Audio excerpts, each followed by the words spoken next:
চার প্রকার অহংকার রয়েছে, যে চার প্রকার অহংকারের কারণে আমাদের হৃদয়ে ভগবত ভক্তিকে আচ্ছাদিত করে রাখেন।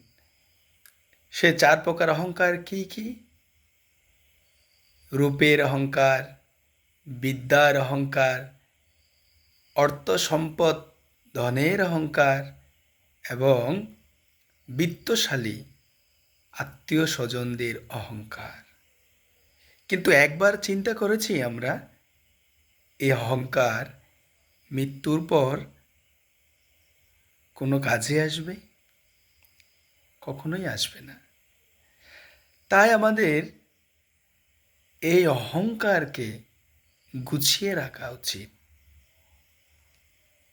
সেই অহংকারকে কৃষ্ণ ভক্তিতে যুক্ত করা উচিত। সেটা কিভাবে? রূপের অহংকার।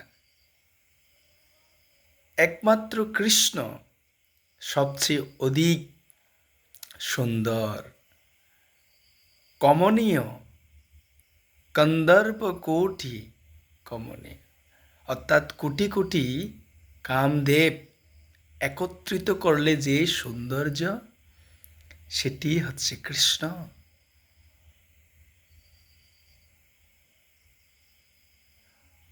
ধন সম্পত্তির অহংকার। এই যে ধন সম্পত্তি আমাদের রয়েছে, তা কেউ আমরা সঙ্গে নিয়ে যেতে পারবো না। তাই এই ধন সম্পত্তির প্রকৃত মালিক কে সেটা জানা উচিত। প্রকৃত মালিক কৃষ্ণ। ভক্তারাম যজ্ঞ তপসাম সর্বলোক মহেশ্বরম সুহৃদ সর্বভূতানাম জ্ঞাতমাম শান্তি মৃচ্যতে।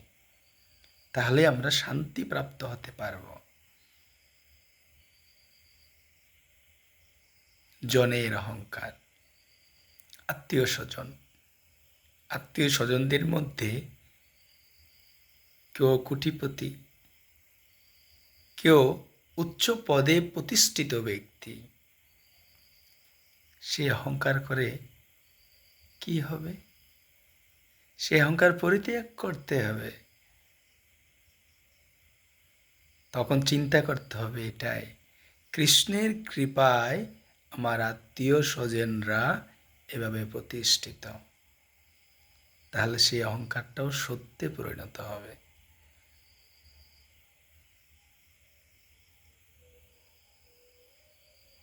বিদ্যার অহংকার। কেউ হয়তো পিএইচডি কমপ্লিট করেছেন, হায়ার এডুকেশনশীল, কিন্তু কৃষ্ণ ভক্তিতে যুক্ত নয়। সেই বিদ্যাকে ভাগবতম শ্রবণ কীর্তনে যুক্ত নন। সেই বিদ্যা যথার্থ বিদ্যা নয়।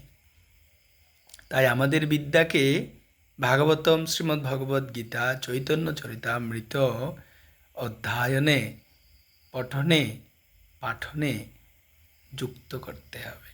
তখন আমাদের বিদ্যা সত্যে পরিণত হবে। তখন আমাদের অহংকার দূরীভূত হবে। আমাদের হৃদয়ে তখন ভক্তির জন্ম হবে। তখন আমরা প্রকৃত শান্তি অনুভব করতে পারব, আনন্দ লাভ করতে পারব এবং আনন্দে এই অহংকার পরিত্যাগ করে কৃষ্ণ ভক্তি প্রাপ্ত হয়ে কৃষ্ণ ধামে গমন করতে পারব। হরে কৃষ্ণ।